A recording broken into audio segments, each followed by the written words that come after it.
Je ne t'ai pas aimé pendant ces 50 années. Être avec toi m'arrangeait, voilà tout, lança le mari de Cassandra lors de leur noce d'or. Les invités se figèrent en entendant sa réponse. Avant de commencer l'histoire, n'oubliez pas de laisser un like et de vous abonner à la chaîne pour voir plus d'histoires comme celle-ci. À 72 ans, Cassandra paraissait jeune, majestueuse, avec des yeux bleus clairs et des cheveux gris soigneusement coiffés. Elle examinait attentivement son reflet dans le miroir. La robe, d'une chaude couleur crème, que elle avait essayée chez la couturière, lui seyait à merveille, soulignant sa grâce préservée. « Maman, tu es tout simplement éblouissante », dit Chloé avec admiration en regardant sa mère. Dolores, une femme âgée aux yeux bienveillants, recula un peu, évaluant le résultat de son long travail. « Voilà, c'est parfait », dit-elle en fixant la dernière épingle de sûreté. « Cette robe semble faite juste pour toi. » Sa fille avait persuadé Cassandra et Robert de célébrer leurs noces d'or en grande pompe. Ce genre d'événement n'arrive qu'une fois dans une vie, avait-elle insisté, et Hélène avait pu refuser. En tant qu'organisatrice, Chloé avait pris les choses en main avec détermination, elle avait réservé un restaurant, invité les proches et était occupée de la décoration de la salle. Cassandra caressa le tissu doux de la robe et se demanda, 50 années étaient-elles vraiment écoulées? Et dire que c'était comme si hier encore, Robert lui apportait des fleurs des champs. Aujourd'hui, il était tout gris. Bien que je connaisse par cœur chacun de ses cheveux gris, ils me sont si familiers. Après l'essayage, mère et fille se rendirent dans un café confortable à proximité. Elle embaumait l'arôme du café fraîchement moulu et des brioches à la cannelle tout juste sorties du four. « Alors, maman, la robe te plaît ?» demanda Chloé en remuant son cappuccino avec une cuillère. « C'est une belle robe, ma fille, très belle, » répondit Cassandra, reconnaissante. Chloé se mit à parler des préparatifs de la fête, la soirée officielle, l'orchestre déniché par Lucas, le menu qui annonçait excellent. « Et quels parents viendront ?» demanda Cassandra en rompant un morceau de sa viennoiserie. Chloé hésita un instant. Oncle Clint et tante Tiffany ont promis de venir, Betty avec son mari. Elle marqua une pause et ajouta, comme elle air de rien, et tante Sarah viendra aussi. Cassandra se figea. Entendre le nom de sa sœur à voix haute la frappa comme une rafale de vent froid inattendu. Ses doigts se crispèrent sur la tasse. Remarquant l'attention de sa mère, Chloé changea rapidement de sujet. « Maman, savais-tu que ma Viola sort avec un garçon? Un bon garçon, sérieux, déjà en master. » Un doux sourire apparut sur le visage de Cassandra. Ces petites filles étaient une bouffée d'air frais dans sa vie, une source de fierté et d'amour infini. Eh bien, Elsa n'est pas en reste par rapport à sa sœur. Et la conversation reprit son cours habituel, les études des petites filles, leurs projets, leurs rêves et leurs ambitions. Le soir, en rentrant chez elle, Cassandra se dirigea directement vers la cuisine. En 40 ans, la petite cuisine de leur appartement était devenue bien plus qu'un simple lieu de préparation des repas, c'était le cœur du foyer. Des rideaux clairs à motifs de coque, que Cassandra avait brodés elle-même pendant les longues soirées des hivers, des pots en argile disposés avec amour sur les étagères, l'odeur des pâtisseries fraîches et des soupes, tout cela créait une atmosphère de confort et de chaleur. Cassandra sortit le hachoir à viande du placard, décidée à préparer les boulettes préférées de Robert. Ses mains activaient automatiquement, tandis que ses pensées tournaient autour de la rencontre imminente avec sa sœur. Elle ne s'était pas vue depuis au moins 10 ans. La porte des entrées claqua, c'était Robert qui rentrait d'une promenade. Bien que retraité, il travaillait encore à temps partiel comme consultant à l'usine. Son habitude de rester actif se voyait, ses yeux pétillaient toujours des intérêts pour la vie, ce qui plaisait à Cassandra. « Comment s'est passé l'essayage ?» demanda-t-il en embrassant sa femme sur la joue et en retirant son manteau. « Bien, la robe est presque prête. Et toi, Robert, as-tu besoin d'un nouveau costume ?» lança Cassandra avec détermination pendant le dîner, en servant des boulettes parfumées accompagnées de purée de pommes de terre. « Cassandra, pourquoi aurais-je besoin d'un 5e costume? J'en ai 2 de cérémonie qui prennent la poussière dans l'armoire, elle a même jamais été portée, maugréa-t-il en se servant avec appétit. 50 ans ensemble, ce n'est pas rien. Tu ne peux pas te présenter en vieux costume pour un tel anniversaire. Tu ne peux pas, insista-t-elle. Après de longues persuasions, Cassandra obtint gain de cause. Chloé organisa pour eux un essayage à domicile via une boutique en ligne. C'était le cadeau qu'elle faisait à ses parents. Le lendemain, lorsque le coursier apporta plusieurs costumes, Robert commença à les essayer à contre-cœur devant le miroir du salon. Il opta pour un costume bleu foncé avec un éclat à peine perceptible. Cassandra ne pouvait détacher ses yeux de son mari. « Robert, tu es si élégant là-dedans », dit-elle tendrement. Elle admirait sincèrement, malgré les années qui avaient laissé leur empreinte sur sa silhouette autrefois élancée, malgré tout ce qui s'était passé entre eux, malgré la douleur qu'il lui avait autrefois causée. « Oh, arrête, Cassandra !» Robert rougit et retira rapidement la veste. « Je mettrai le vieux costume que Lucas a laissé après sa remise de diplôme. C'est avec ça que j'irai. » Elle n'y pense même pas. Cassandra plia fermement le nouveau costume dans sa housse. « Ce costume-là, et un point c'est tout. » Ce soir-là, après le dîner et la vaisselle, Cassandra rassembla enfin son courage pour dire « Robert, Chloé a dit que Sarah venait à nos noces dehors. » Le silence qui suivit sembla emplir toute la pièce. Robert ne répondit pas. Il se figea, comme il avait soudainement vieilli de 10 ans. Puis, comme il n'avait rien entendu, il sortit silencieusement de la pièce. Restée seule, Cassandra affaissa sur une chaise, emportée par les souvenirs du commencement.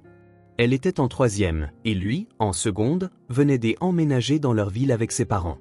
Grand, les cheveux châtains bouclés et les yeux marrons, il avait instantanément conquis le cœur de toutes les filles de l'école. Ce qui les avait rapprochés, c'était leur amour commun pour le volley-ball. Cassandra était capitaine de l'équipe féminine, Robert jouait pour les garçons. Ils se disputaient constamment sur la technique, la stratégie, et quelle équipe était la plus forte. Une fois, ils étaient même battus pour un ballon, une querelle stupide qui lui avait alors arraché des larmes. Et puis, à la surprise générale, ils avaient commencé à sortir ensemble.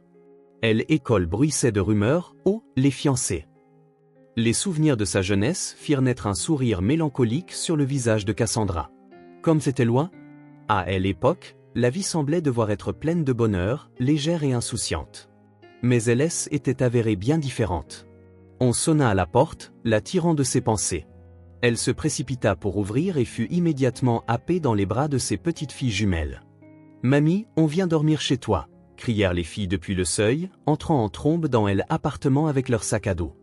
Viola et Elsa étaient vraiment belles, grandes, blondes, avec de grands yeux gris.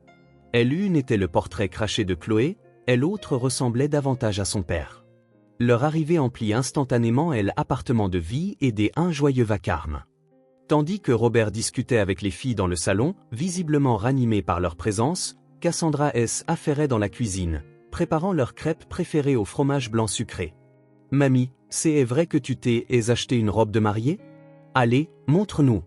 La taquinèrent les petites filles lorsqu'elle odeur des crêpes emplit l'appartement. « D'abord on mange, ensuite on regarde les robes », sourit Cassandra en retournant habilement une autre crêpe. Pendant le dîner, les jumelles se relayèrent avec enthousiasme pour partager leurs nouvelles et leurs secrets. Viola parla de sa relation avec un jeune diplômé qui, semblait-il, était sérieusement épris d'elle. « Tu imagines, mamie ? Il aime à même présenter à ses parents. » Gazouilla-t-elle en dévorant sa 3e crêpe. Ne voulant pas être en reste, Elsa raconta avec excitation son prochain voyage d'échange en Italie. J ai toujours rêvé de voir la basilique Saint-Pierre, le Colisée. J ai même commencé à apprendre l'italien. Cassandra regardait ses petites filles avec une joie tranquille et un pincement au cœur en pensant à la vitesse à laquelle le temps passait. C'était comme si hier encore elle leur chantait des berceuses, et voilà qu'elles construisaient leur propre vie, tombaient amoureuses, rêvaient. Les filles, chaque chose en son temps, dit-elle en leur versant plus de thé. Aimer, se marier, avoir des enfants. Le plus important est de ne pas laisser son âme souffrir du manque de quelque chose d'important que elle n'a pas fait. Son regard se voila un instant, comme si toute sa vie défilait devant ses yeux, ses joies, ses peines, et les décisions qui ne pourraient jamais être annulées. Son thé du matin refroidissait dans sa tasse tandis que Cassandra, assise près de la fenêtre, regardait tomber les feuilles d'automne. L'anniversaire approchant et la nouvelle de l'arrivée de sa sœur avait ravivé des souvenirs qu'elle avait longtemps tenté d'enfouir au plus profond de son esprit. Elle et Sarah avaient passé leur enfance dans une petite ville minière. Leur père, Dwight, un mineur respecté dans la communauté, descendait chaque jour au fond de la mine. Leur mère, Emily, couturière à l'unique atelier de la ville, cousait des vêtements pour la moitié des habitants. Ils vivaient modestement, mais avaient tout ce dont ils avaient réellement besoin. Cassandra se souvenait de leur maison, petite, avec un jardin devant où leur mère cultivait des dahlias et des œillets d'Inde. La cuisine embaumait toujours le pain frais. Le dimanche, toute la famille se réunissait autour de la table, buvait du thé au samovar et écoutait les émissions de radio. Les sœurs étaient aussi différentes que le jour et la nuit. Cassandra avait toujours été calme et réfléchie. Elle excellait à l'école, aidait sa mère aux tâches ménagères et dévorait les livres. À 10 ans, elle avait lu toute la bibliothèque familiale. Sarah, en revanche, était sauvage et agitée, toujours avec les genoux écorchés, les robes déchirées et une étincelle irrépressible dans les yeux. Elle se fourrait dans un pétrin après l'autre, mais son charme et sa ténacité la sortaient toujours des affaires. « Votre cadette a un sacré tempérament », disaient les voisins à leur mère, qui ne faisait que soupirer en réponse. Très tôt, une étrange rivalité était installée entre les sœurs. Si Cassandra recevait une nouvelle robe d'école, Sarah piquait une crise, exigeant la même, voire mieux. Et une fois obtenue, elle s'en désintéressait rapidement. La robe finissait oubliée dans l'armoire. Les parents essayaient d'aimer leur fille également, mais Sarah avait toujours l'impression que Cassandra était plus aimée. Cassandra est première de la classe, Cassandra est si serviable, et moi alors? Je ne suis qu'une rouquine? Maugréait-elle souvent en claquant la porte de sa chambre. Cassandra se souvenait d'une fois où sa mère la coiffait avant sa remise de diplôme et lui avait dit « Ma chérie, sois un peu plus douce avec ta sœur. Elle a ce genre de nature, elle veut toujours être la première. Alors, laisse-la gagner parfois, elle en a plus besoin. » À l'adolescence, les choses se compliquèrent. À 16 ans, Cassandra sortait déjà avec Robert, le beau garçon de l'autre classe. Un jour, elle rentra de la bibliothèque plus tôt que d'habitude et trouva Robert et Sarah seuls dans le salon. Des cahiers et des manuels étaient étalés devant eux. Robert expliquait quelque chose et Sarah le regardait avec de tels yeux. Cassandra comprit tout instantanément. « Sarah n'a pas le béguin pour moi, elle veut juste toujours ce que tu as », lui expliquera Robert plus tard. Et Cassandra le crut, voulut le croire. Lorsque Cassandra obtint son diplôme et partit pour l'école normale dans le centre régional, il ne lui vint même pas à l'esprit que quelque chose pût se passer entre Robert et Sarah. Avant son départ, elle et Robert avaient marché jusqu'à l'aube, fait des projets, parlé de leur avenir. Il lui avait juré un amour éternel et promis de venir la voir chaque semaine. Les premiers mois, il vint effectivement. Ils allaient au cinéma, au parc, et s'embrassaient sur le banc près de la fontaine. Cassandra était heureuse. Puis ces visites se firent moins fréquentes. Robert invoquait l'école, un travail à temps partiel au garage automobile. Cassandra rentrait aussi les week-ends et les jours fériés, le voyait, mais elle le sentait, quelque chose avait changé. Son regard ne cherchait plus ses yeux avec la même flamme, ses contacts semblaient plus être une obligation. Et puis vint ce dimanche qui bouleversa son monde. Cassandra rentra de l'université un jour plus tôt, les cours avaient été annulés à cause d'un problème de chauffage dans le bâtiment. En descendant du bus, elle vit Robert et Sarah. Ils marchaient dans la rue principale, main dans la main, riant, et les yeux de Sarah brûlaient de ce feu familier, le frisson de prendre ce qui ne lui appartient pas. Et dans les yeux de Robert, il y avait un amour véritable. Debout près de la fenêtre, regardant tomber les feuilles des automnes, Cassandra ressentit à nouveau la douleur de ce jour. Mon Dieu, tant de temps a passé, et pourtant, c'est comme si c'était hier, pensa-t-elle. Elle ne fit pas de scène ce soir-là. Elle appela simplement Robert et lui demanda de venir. Ils s'assirent sur le banc de leur cour, le même où ils étaient autrefois embrassés jusqu'à en avoir le vertige. « Elle aimes-tu » fut tout ce que Cassandra demanda. Robert fixa longuement ses mains en silence, puis hocha doucement la tête. Ce fut la pire trahison de sa vie, de la part des deux personnes qu'elle avait le plus aimées. Elle retourna à l'université et s'effondra peu après, une dépression nerveuse. Le monde perdit ses couleurs, la nourriture son goût. Elle fut hospitalisée. Sa mère vint, fit silencieusement ses valises et la ramena à la maison pour qu'elle se rétablisse. Pendant ce temps, la situation prit une nouvelle tournure. Sarah tomba enceinte de Robert. À cette époque, c'était une véritable honte pour une fille non mariée, surtout la fille d'un mineur de charbon dans une petite ville où tout le monde se connaissait. Lorsque les parents de Robert apprirent, ils furent furieux. Son père, Grégory, était ingénieur en chef à l'usine, et sa mère enseignait à l'école de musique, des gens respectés en ville. Ils ne pouvaient permettre un tel scandale. « Nous n'avons pas besoin d'une belle fille comme ça », cria son père en frappant du poing sur la table. « Elle est déshonorée et nous déshonorera aussi. Tu épouseras Cassandra, comme prévu. » Ils forcèrent pratiquement leur fils à retourner auprès de son ancienne fiancée, menaçant de lui couper les vivres s'il désobéissait. Robert, élevé dans une famille aisée, n'était pas prêt à vivre sans toit ni moyen de subsistance. Sarah, seule face à son problème, se tourna vers leur mère. Mais Émilie fut intraitable, c'est toi qui as semé ce désordre, à toi de le régler. Et que est-ce qui t'est appris de vouloir voler le pain de ta sœur?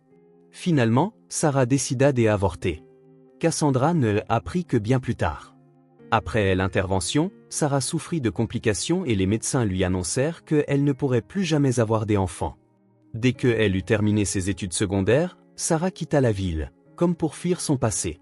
Elle s'inscrivit à l'école des infirmières. Les lettres à la maison étaient rares. Cassandra, remise de sa maladie, accepta la proposition de Robert, à sa propre surprise. Bien qu'elle sût qu'il aimait sa sœur, elle croyait naïvement pouvoir regagner son amour, que le temps guérirait son cœur. Peut-être était-elle aussi animée par un sentiment de vengeance envers sa sœur, envers la vie elle-même, en vivant avec l'homme que Sarah avait aimé. Le mariage fut modeste. Ils se rendirent au bureau des états civils dans la vieille Ford un ami de Robert. Seule la famille proche et les amis se réunirent lors de la petite réception dans une cantine locale. Sarah ne vint pas, prétextant un nouveau travail qu'elle ne pouvait quitter. C'est du moins ainsi qu'elle expliqua dans une brève lettre de félicitations. Cassandra se souvenait avoir pleuré toute la nuit précédant le mariage. « Pourquoi ai-je besoin d'un mari qui en aime une autre ?» demandait-elle au plafond, sans trouver de réponse. Le matin, elle essuya ses larmes, enfila la robe blanche que sa mère avait cousue et se rendit au bureau des états civils avec un sourire, comme si elle était parfaitement heureuse. Les premières années de mariage furent difficiles. Robert était attentionné, mais distant. Il se comportait comme s'il purgeait une peine. Cassandra essayait d'être l'épouse parfaite. Elle cuisinait ses plats préférés, repassait ses chemises avec un soin particulier, recousait les boutons. Au lit, elle était tendre et passionnée, bien qu'il semblât que Robert ne faisait que remplir son devoir conjugal. Tout changea à la naissance de Lucas. Robert s'épanouit. Il devint un père dévoué, puis un mari plus attentionné. Il travaillait dur pour subvenir aux besoins de la famille. Et lorsque Chloé arriva 4 ans plus tard, leur vie prit un nouveau sens. Quelque chose ressemblant à un véritable bonheur s'installa chez eux. Les années passèrent, imperturbables. Les enfants grandirent, apportant de la joie avec leur réussite. Robert gravit les échelons professionnels à l'usine, passant des ingénieurs ordinaires à chef de service. Cassandra conciliait son travail d'institutrice avec l'éducation des enfants, créant une atmosphère chaleureuse dans leur petit appartement bien-aimé. Sarah écrivait occasionnellement des cartes postales pour les fêtes, de brèves lettres. Elles ne contenaient aucune chaleur, seulement des nouvelles sèches sur son lieu de travail, son installation. Elle demandait parfois des nouvelles de ses neveux et nièces. Un jour, alors que les enfants étaient déjà adolescents, Sarah débarqua à l'improviste pour une visite. Cette semaine fut une torture pour Cassandra. Elle remarqua la façon dont Robert et Sarah se regardaient. Ses regards étaient affamés, pleins de désir, de tristesse et de regret. En apparence, tout semblait correct. Sarah jouait le rôle de la tante attentionnée, Robert celui de l'hôte accueillant. Mais Cassandra sentait le fil invisible entre eux, celui que ni le temps ni la distance avaient réussi à rompre. Après cette visite, Sarah resta longtemps absente. Elles ne gardèrent contact que par téléphone, échangeant des nouvelles sur un ton sec et formel. Bien des années plus tard, Sarah déménagea. On lui offrit un emploi dans un hôtel qui incluait un logement. C'est là qu'elle finit par s'installer, envoyant occasionnellement des cartes postales avec des vues de bord de mer. Cassandra ne reprocha jamais à son mari le passé, ne fit jamais de scène de jalousie, ne lui jeta jamais sa trahison au visage. Pourtant, parfois, quand elle le voyait regarder au loin, perdu dans ses pensées, elle savait qu'il pensait à Sarah. Et cela la blessait profondément. Mais elle avait appris à vivre avec cette douleur, comme avec une vieille cicatrice qui tiraille avant la pluie. Les années n'avaient pas effacé l'amertume, mais elles lui avaient appris à apprécier ce qu'elle avait, des enfants, des petits-enfants, le foyer que elle et Robert avaient construit ensemble. Peut-être n'avait-elle jamais été unique pour lui, le rêve de toute jeune fille. Mais elle avait été là, dans la peine et la joie, dans la maladie et la santé. Et cette pensée, Cassandra, en regardant tomber les feuilles d'automne, elle n'était pas non plus une mince affaire. Le jour de leurs noces dehors se révéla étonnamment ensoleillé, comme si octobre lui-même avait décidé d'offrir quelque chose de spécial au jubilaire. À 16 heures, le restaurant S était rempli de leurs proches, une trentaine de personnes au total. Des anciens collègues de Robert de l'usine, des enseignants qui avaient travaillé aux côtés de Cassandra pendant des décennies, des voisins de leur immeuble avec qui ils avaient partagé toute une vie, bien sûr, leurs enfants et petits-enfants, le centre de leur petit univers. Le restaurant était décoré dans un style automnal chaleureux, grappes de sorbier, feuilles des érables dorées, chrysanthèmes blancs. La table était chargée de mets, comme il se doit pour une célébration de cette envergure. Dans sa robe couleur crème chaud, Cassandra n'était pas seulement ravissante, elle rayonnait d'une beauté intérieure tranquille que seules les années peuvent donner. Une touche de maquillage accentuait la clarté de ses yeux bleus, et ses cheveux soigneusement coiffés, ornés des épingles à perles, lui conféraient une allure gracieuse et digne. Robert, dans un nouveau costume bleu foncé, se tenait droit, comme il était redevenu le jeune chef de service qu'elle avait connu dans leurs meilleures années.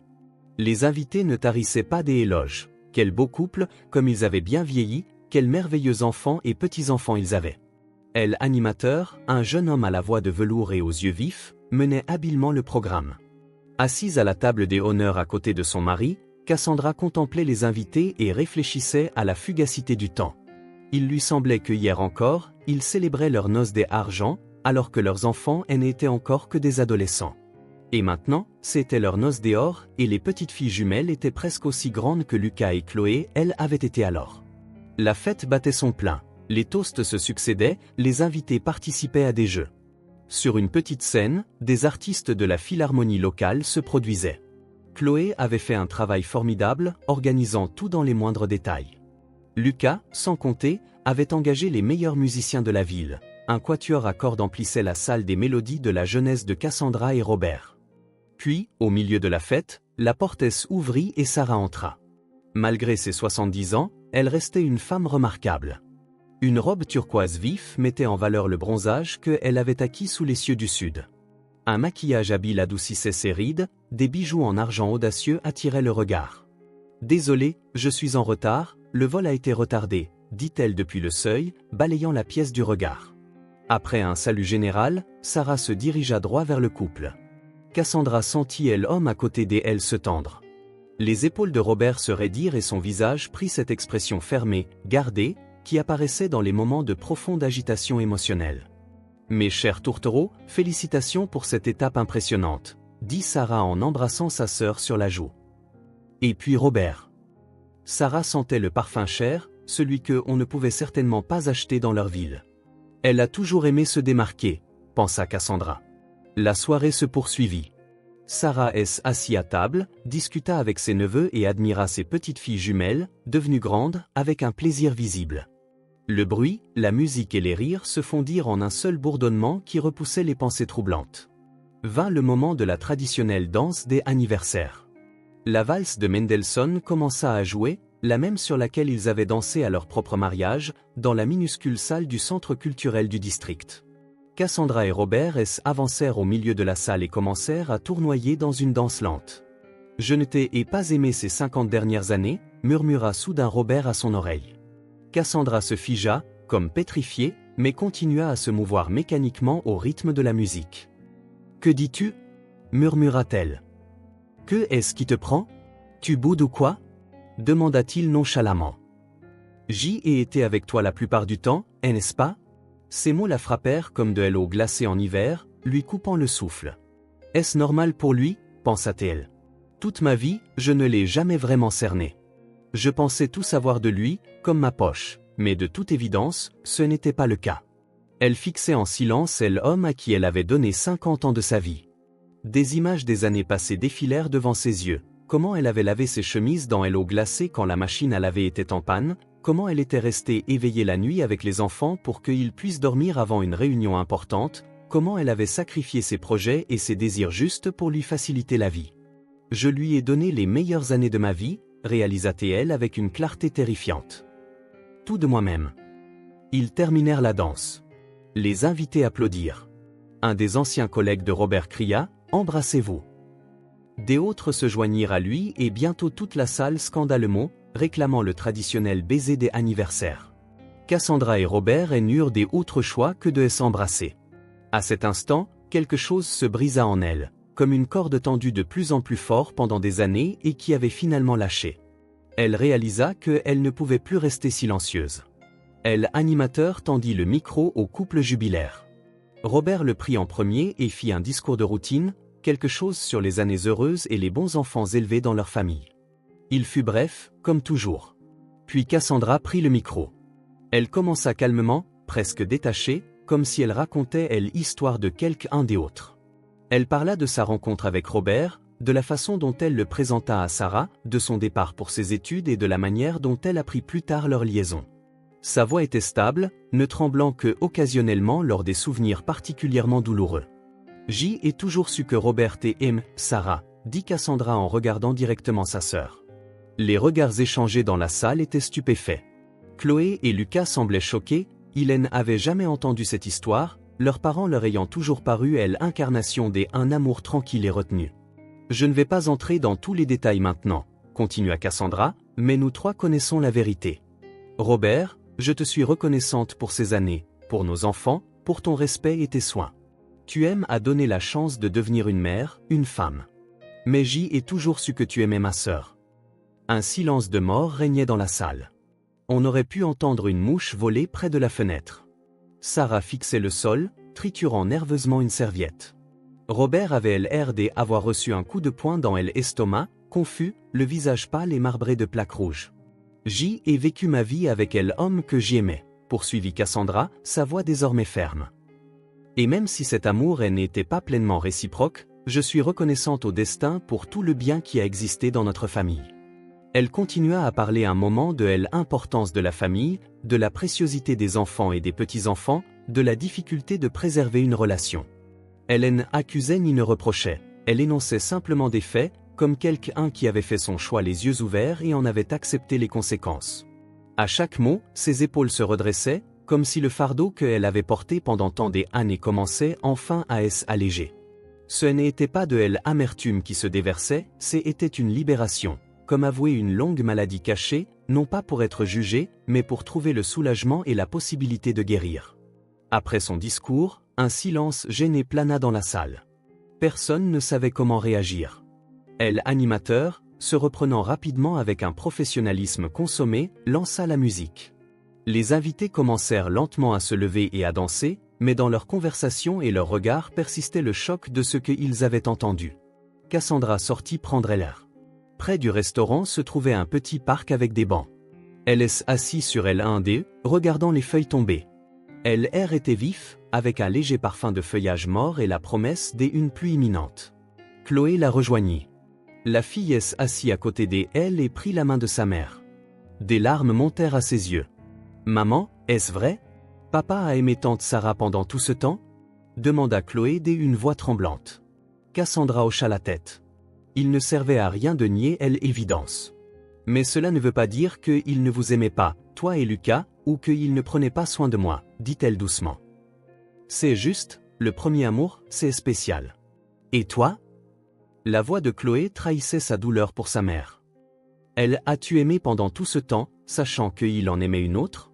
Oui, je l'ai aimé, je l'aime et je l'aimerai, même s'il me quittait pour Sarah demain, répondit simplement Cassandra. C'est comme ça que je suis faite. Une femme d'un seul amour. Chloé serra sa mère dans ses bras, ses épaules secouées par des sanglots réprimés. Je ne sais pas si je pourrais vivre tant d'années avec quelqu'un qui en aime une autre. Cassandra caressa la tête de sa fille, comme lorsqu'elle était enfant et venait en courant vers elle avec les genoux écorchés. Tu n'as pas à le faire, ma chérie. Chacun a son propre destin. Certains reçoivent du miel, des autres du goudron. J'y ai choisi mon destin moi-même, et je ne le regrette pas. Elles restèrent assises sur le banc, mère et fille, à regarder les feuilles tomber. Quelque part au loin, la musique flottait depuis le restaurant. La vie continuait, malgré les secrets révélés et les illusions brisées. Il y avait aussi de la sagesse là-dedans, et la capacité d'aller de l'avant, quoi qu'il arrive. La soirée se termina vers minuit. Les proches rentrèrent chez eux. Chloé s'approcha de sa tante. « Tante Sarah, pourquoi ne viendrais-tu pas chez nous? C'est spacieux, et nous pourrons parler de la vie. Les filles seront heureuses. » Sarah hocha la tête et elles partirent ensemble. Cassandra et Robert rentrèrent chez eux en silence. Pas un mot ne fut échangé dans le taxi. Le silence s'étirait entre eux comme un vieux fil craquelé, mince mais tenant encore. À la maison, Robert rompit le silence le premier. Cassandra, merci pour toutes ces années. Pour un foyer plein d'amour et de soins, pour les enfants, pour ta patience. Tu n'aurais pas dû me dire ça, répondit-elle. Ça fait mal. Je sais. Je suis désolée. Je le savais depuis longtemps. J'y ai toujours su. Elle le regarda avec une calme lassitude. Aimes-tu toujours Sarah? Robert détourna le regard. Je ne sais pas. Vraiment. C'était il y a si longtemps. Je te crois, dit-elle en le serrant dans ses bras. Puis elle monta doucement dans la chambre. Pendant ce temps, chez Chloé, Sarah, sirotant du vin, racontait à sa nièce sa version de l'histoire. Si seulement tu savais, Chloé, quel amour c'est, affolant, tremblant, à couper le souffle. Ses yeux brillaient, du vin ou des larmes, difficile à dire. Robert et moi, c'était comme si nous étions faits l'un pour l'autre. Mais que est-ce qui vous a empêché d'être ensemble? Ses parents. Ils voulaient une autre femme pour leur fils. Une Cassandra calme, fiable. Pas une Sarah sauvage. Et Cassandra, tu sais, elle a toujours été parfaite. Tout lui venait facilement, l'école, les garçons, la vie. Alors tu as commencé à sortir avec son petit ami? Oui, c'était cruel. Mais je ne pouvais pas m'en empêcher. Elle, amour aime à submerger. Et puis, je suis tombée enceinte. Chloé eut un hoquet de surprise. Et que est-il arrivé au bébé? J'y ai avorté, murmura Sarah, la voix tremblante. Ta grand-mère, ma mère, a dit que l'enfant ne ferait que compliquer la vie de tout le monde. Que le mariage de Cassandra et Robert approchait. Et là, Sarah se mit à pleurer, de vraies larmes amères, comme si cela était produit la veille. J'y ai appris que je ne pourrais plus jamais avoir des enfants. C'était ma punition. Chloé serra sa tante dans ses bras. Soudain, elle comprenait tant de choses. Pourquoi Sarah ne s'était jamais mariée, pourquoi elle vivait si loin de tout le monde, pourquoi il y avait toujours cette tristesse inéluctable dans ses yeux.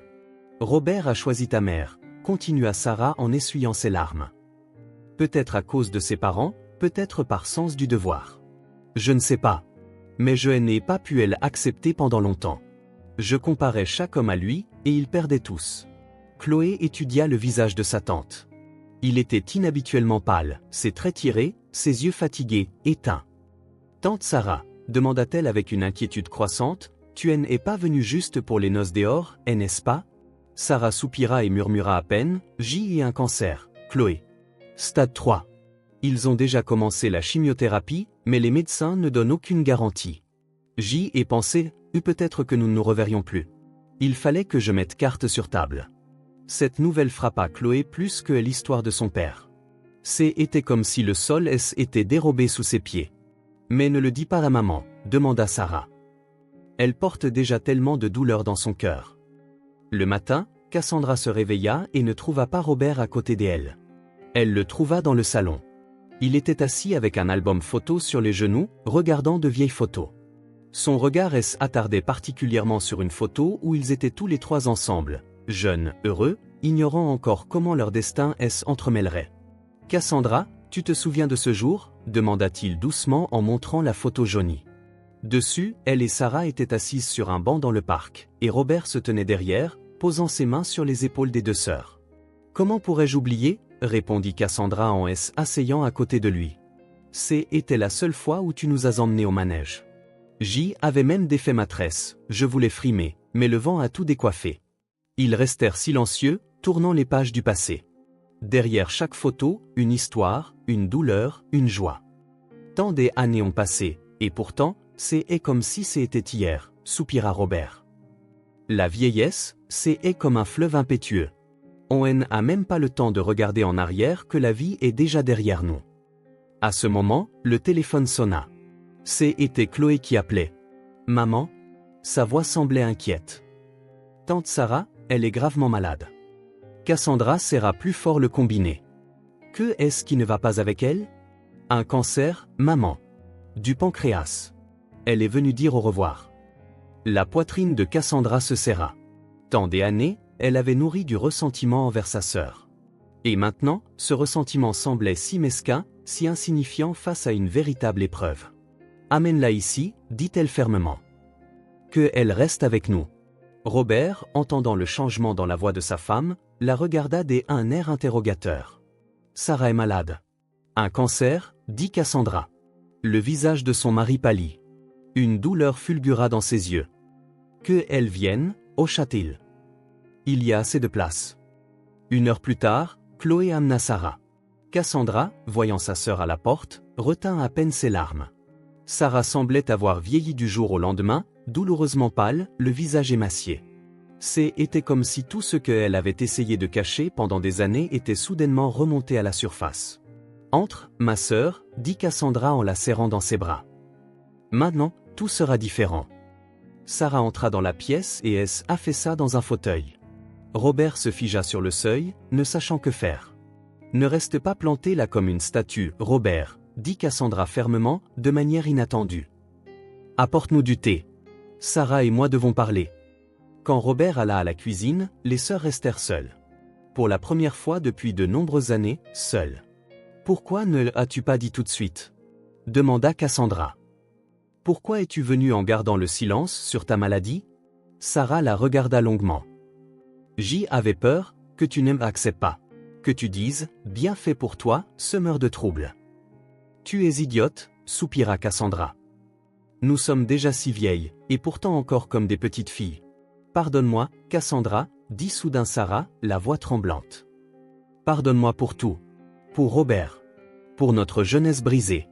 Pour ne pas être venue à elle enterrement de maman.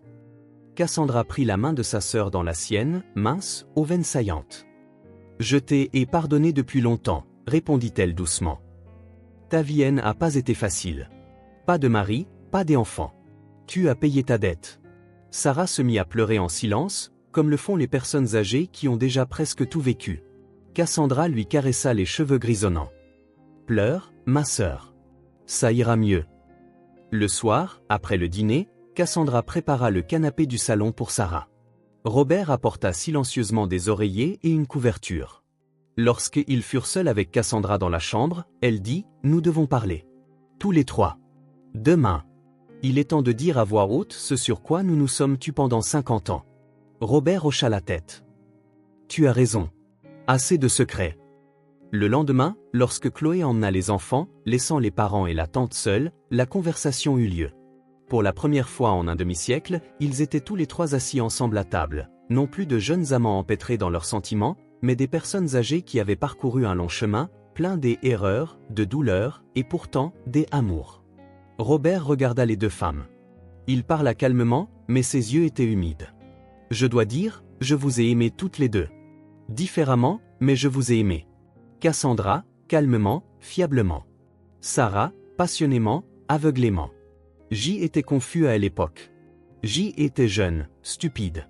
Et puis, j'y ai choisi ce qui semblait juste.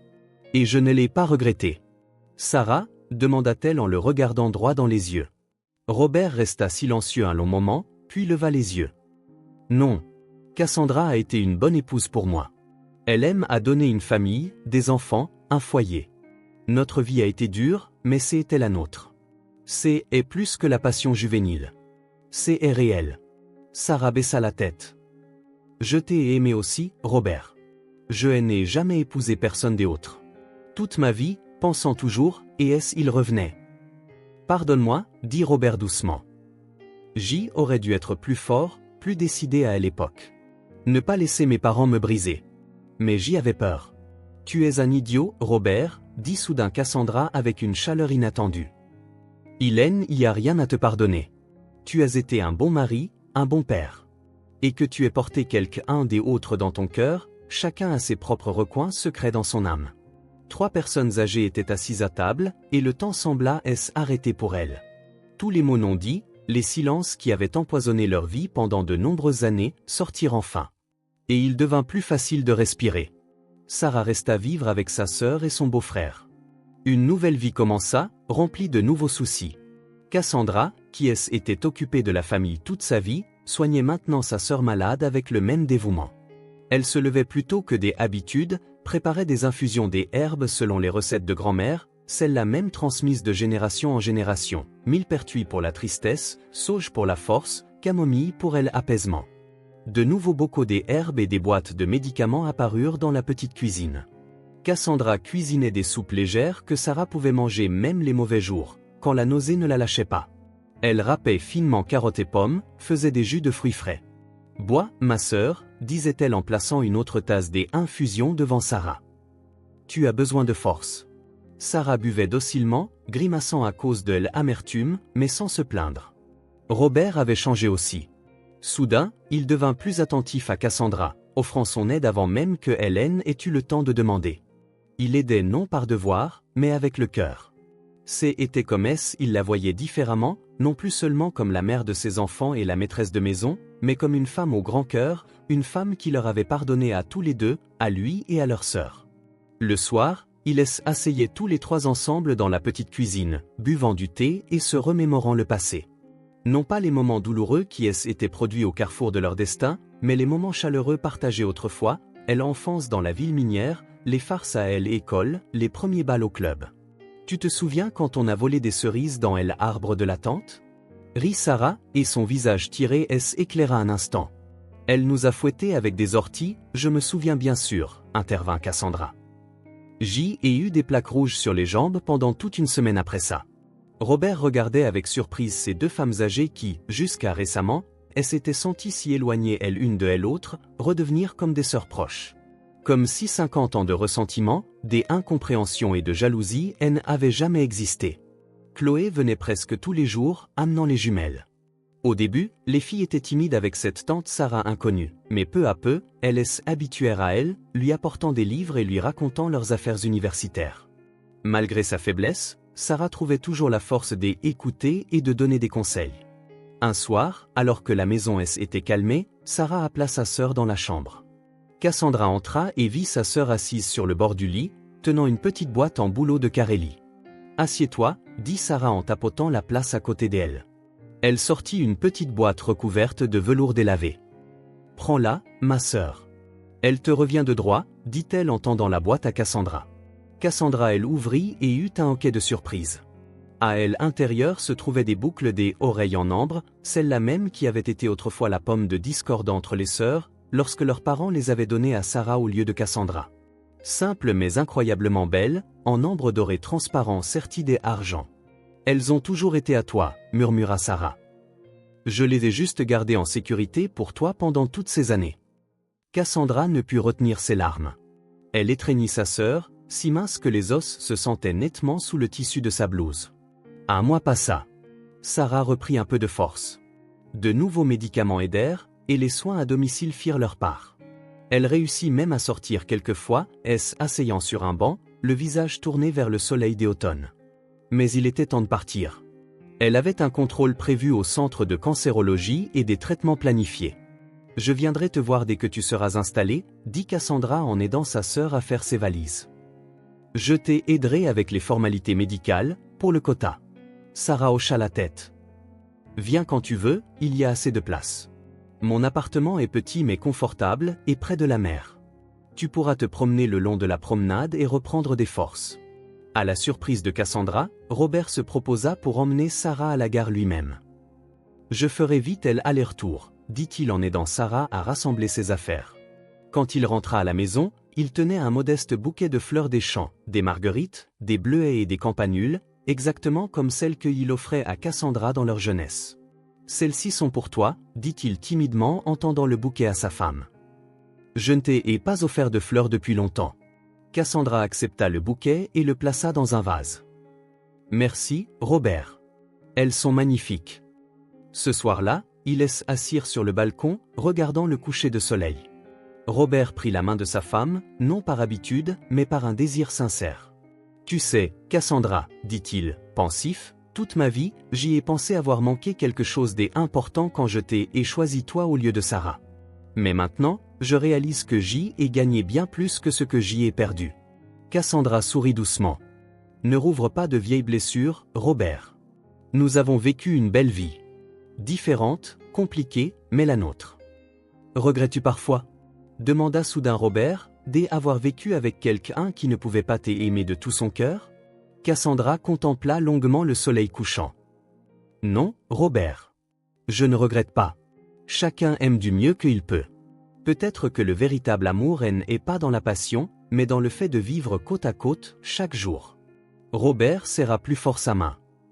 Tu es sage, Cassandra. Tu as toujours été plus sage que moi. Un mois plus tard, ils se préparèrent à rendre visite à Sarah. Cassandra s'inquiétait de savoir comment allait sa sœur, comment elle avait supporté l'examen.